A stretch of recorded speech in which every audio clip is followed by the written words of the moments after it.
Katie Books Productions presents Lennie Gray, an audio drama, written, produced, and narrated by Earl Sewell. Previously on Lennie Gray. Elmo loved me and I love him, Mary said defensively. Can't you remember what love feels like? The question caused Lennie Gray to pause again. I'm not sure of what that kind of love really is, Lennie Gray said earnestly. Don't you love Papa?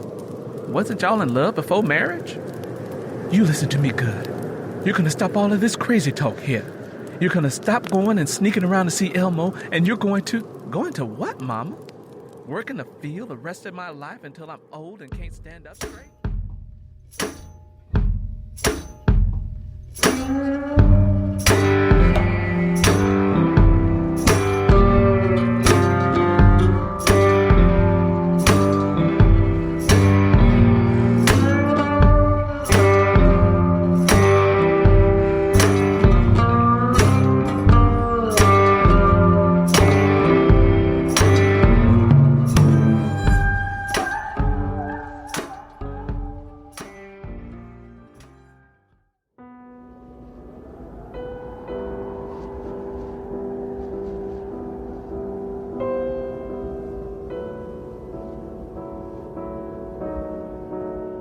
Part of Lennie Gray was deeply wounded by Mary's news, and another part of her knew that one day she would become a mother.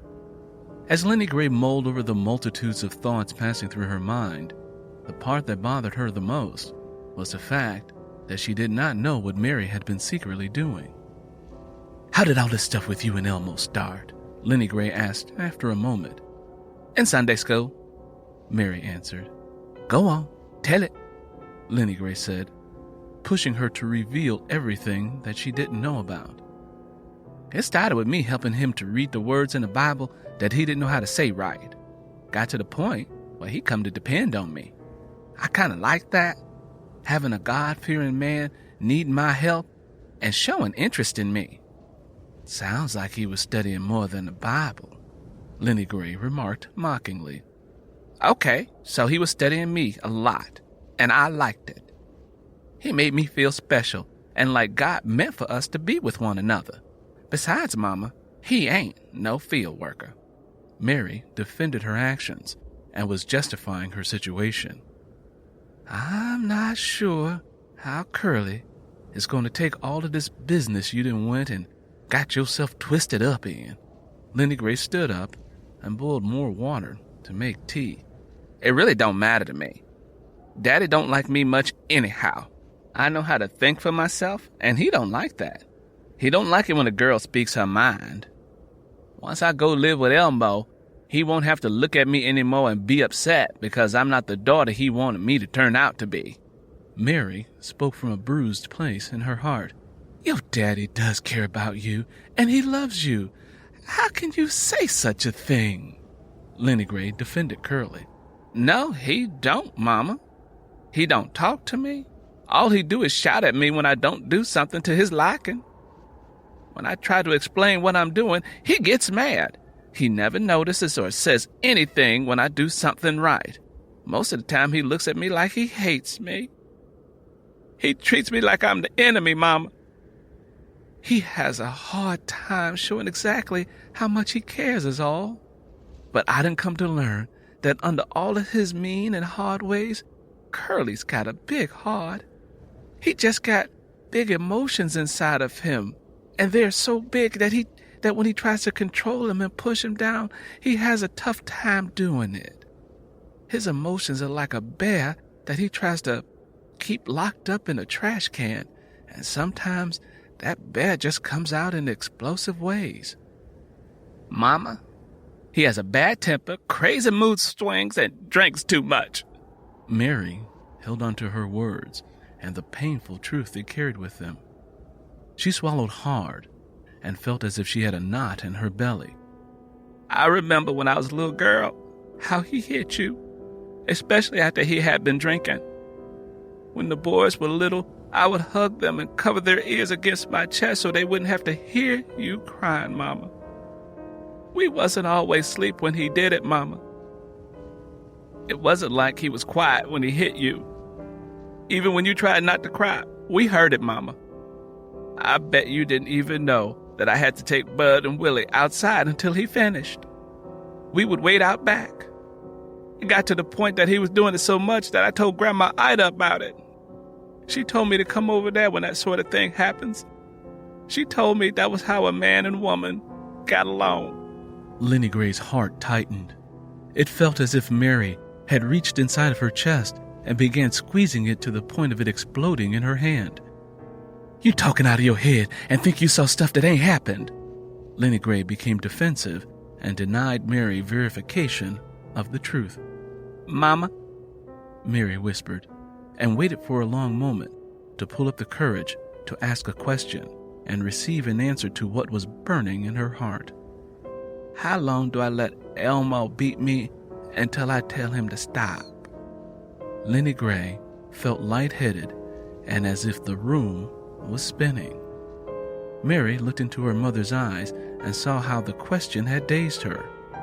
Finally, composing herself and speaking with a hollow voice, Lennie Gray said, "I suggest you bring Elmo around here to tell your daddy what's done happened. Best to do it first thing in the morning," Lennie Gray said, avoiding the question and pouring another hot cup of tea. "They need to talk things out, man to man." "I'm sorry, Mama," Mary whispered and held her head down shamefully. Lennie Gray took a few sips of her tea. The only sounds that passed between them were Tommy's cough, the boys snoring, and the whistle of the wind as it blew through their shanty. Neither one of them knew what to say. "I'm going back to sleep," Lennie Gray said, moving past Mary toward the pallet where she slept with Curly. "Mama, do you still love me?" Lennie Gray craned her neck in the direction of Mary's voice. She didn't look into her eyes because she didn't want her to see the tears in them. "I don't hate you, if that's what you're asking. I still love you."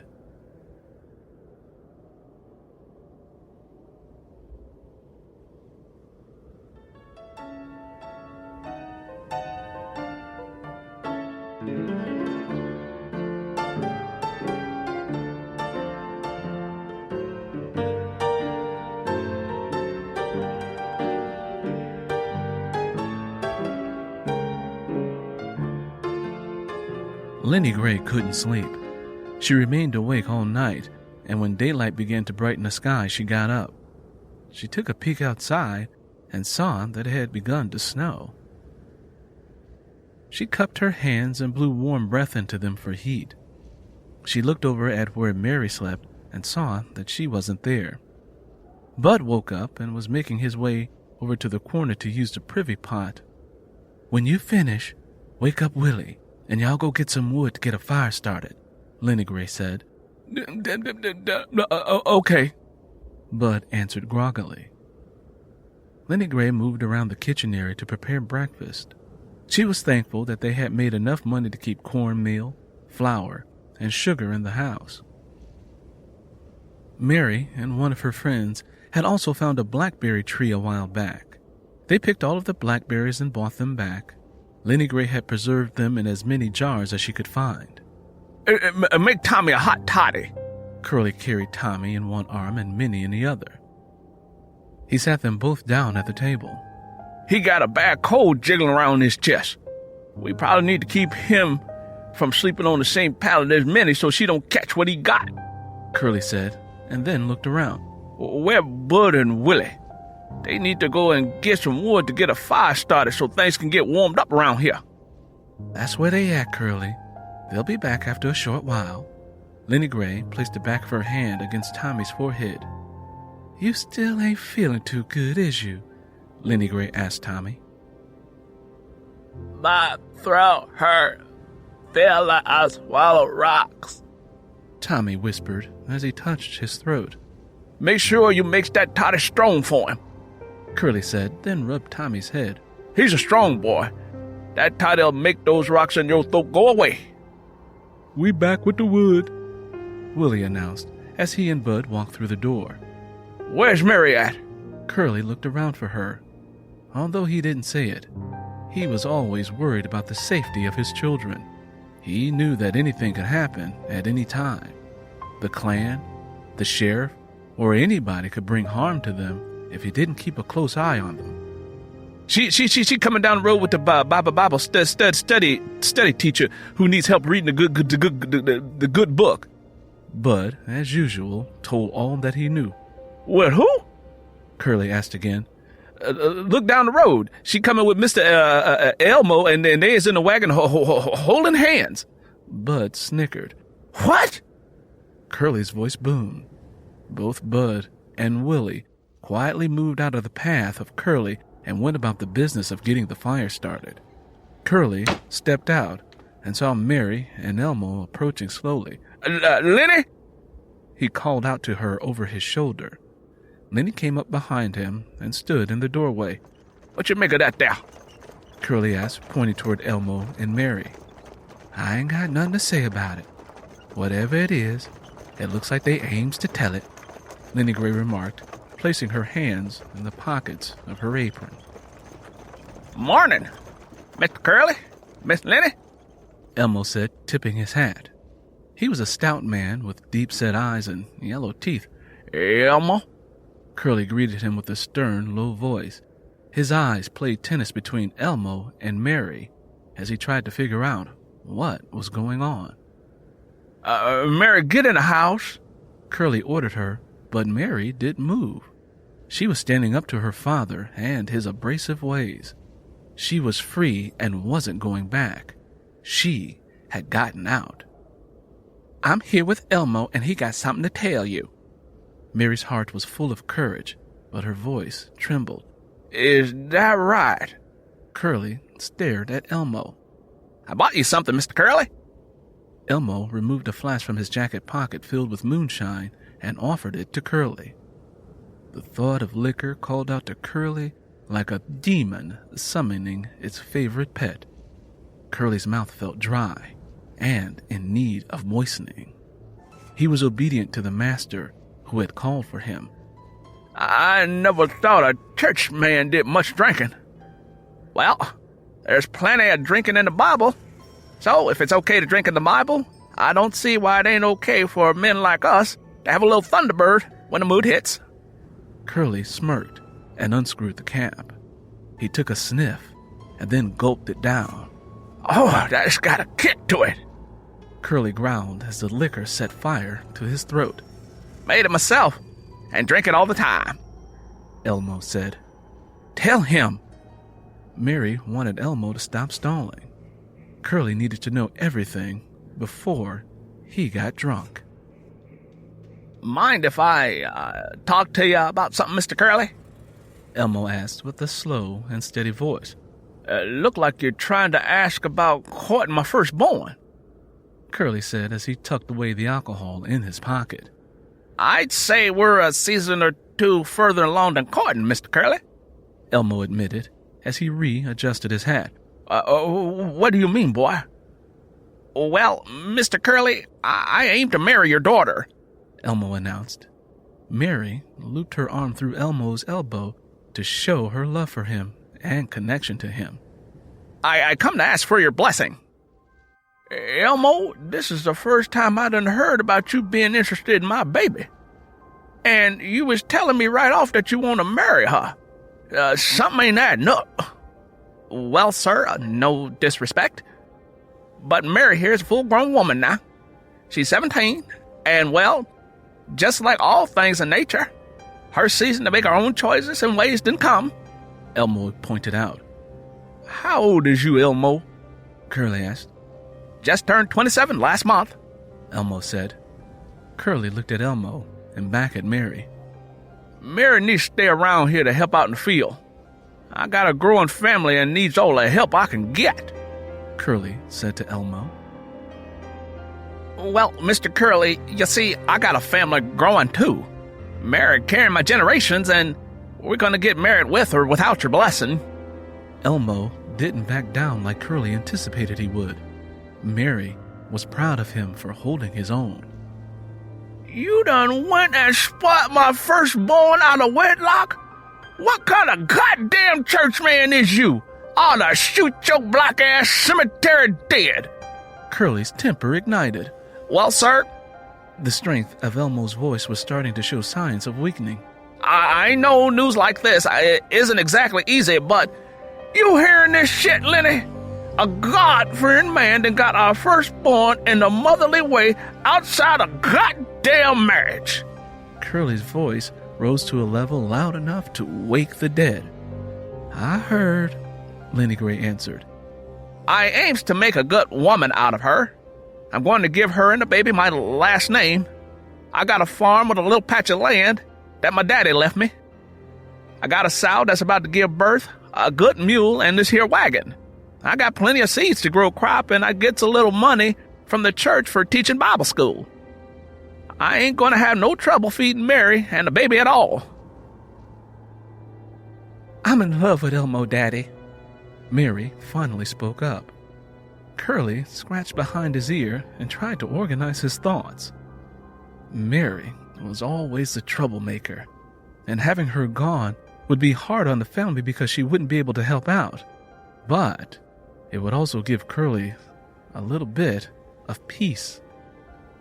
She my firstborn, Elmo, Curly said. He wanted to say more, but wouldn't. He reached for the flask that Elmo had given to him and took a long, deep gulp of the moonshine. I got plenty more where that come from, Elmo said, catering to Curly's dependence on moonshine. I'll bet you do, said Curly as he looked at Mary, who was still awaiting confirmation of his approval. So, Daddy, do we have your blessing? Mary pushed for an answer. Ain't much I can do about you expecting to be a mother. You ain't need my blessing to get caught up in the motherly way, so why do you want it now? Curly, Lennie Gray spoke up. Well, it's true, Curly said, meeting Mary's eyes. It really don't matter what I say at this point. All of that goddamn schooling, and the onlyest thing you managed to learn how to do was to kick your legs up and get loaded out of wedlock. Hell, I done seen it all now. Ain't that what you did to Mama? Mary snapped back bitterly. Never mind. Daddy. Elmo, let's go. Girl ought to knock your ass off with that wagon. Who do you think you was talking to? Curly, give the girl your blessing, Lennie Gray pleaded. Don't send her off like that. I give my blessing whenever I feel like it, not when somebody come by to tell me to give it to them and insult me. That's the only power I got, and I ain't giving it away, Curly said, with a cold heart. Well, sorry you feel that way, Mr. Curly, Elmo voiced as he prepared to turn his wagon around. When are y'all getting married? Lennie Gray asked. Before the baby come, just like y'all did, Mary answered. You have my blessing then? Lennie Gray said sadly. Thank you, Miss Lennie, said Elmo, and turned the wagon around. You keep the moonshine, Mr. Curly, Elmo said, as he and Mary went about their way.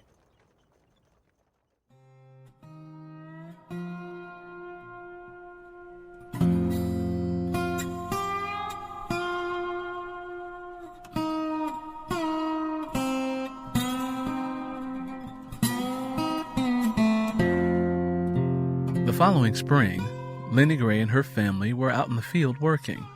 As always, she left Tommy and Minnie at the edge of the field where they could play and she could keep an eye on them. Her back was aching as she worked hard to break up the land so that seeds could be planted. Curly, Bud, and Willie were further down the line working alongside other families. What month is the baby due that Mary's having? Ida, her mother-in-law, was now in the fields. She had been working as a maid in the house of Mr. Bettis, but as she began to age, she couldn't keep up like she used to. She due in August, Lennie Gray said. How Tom doing? He getting along, best as he can.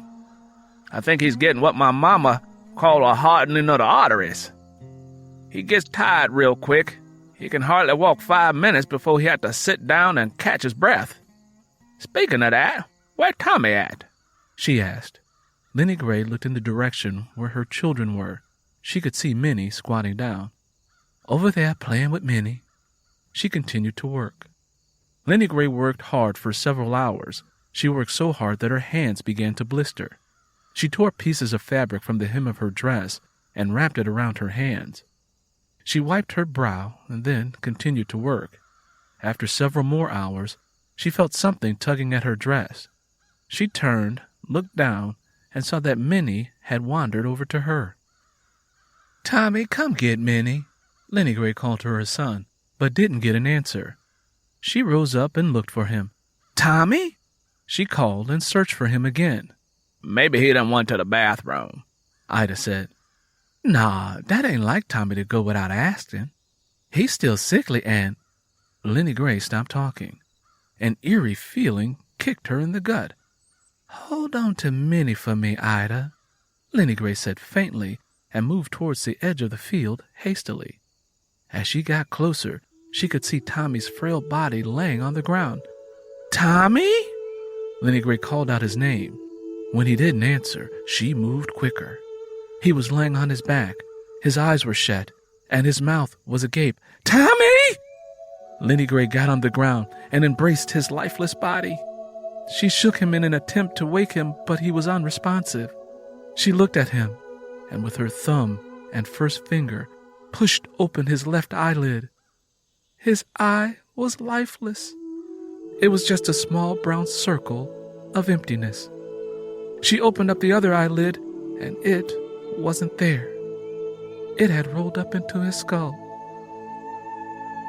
With the next breath, grief clamped down on Lennie Gray and began to choke the life out of her. It was as if someone had poured a pail of bitterly cold ice water down her back. She bucked her spine and arched her head back and tearfully gazed up at the sky. Her mouth opened wide, and she attempted to howl out mournfully, but no sound would pass through her lips. Her chest ballooned with stiffening pain until she was only able to take in short wisps of air. When her body could no longer inhale air, it stopped moving as if every part of her being had become unexplainably lifeless and frozen in time. Finally, her body yielded and allowed her to exhale, forcing Lennie Gray to scream out in grief-stricken anguish at the top of her voice.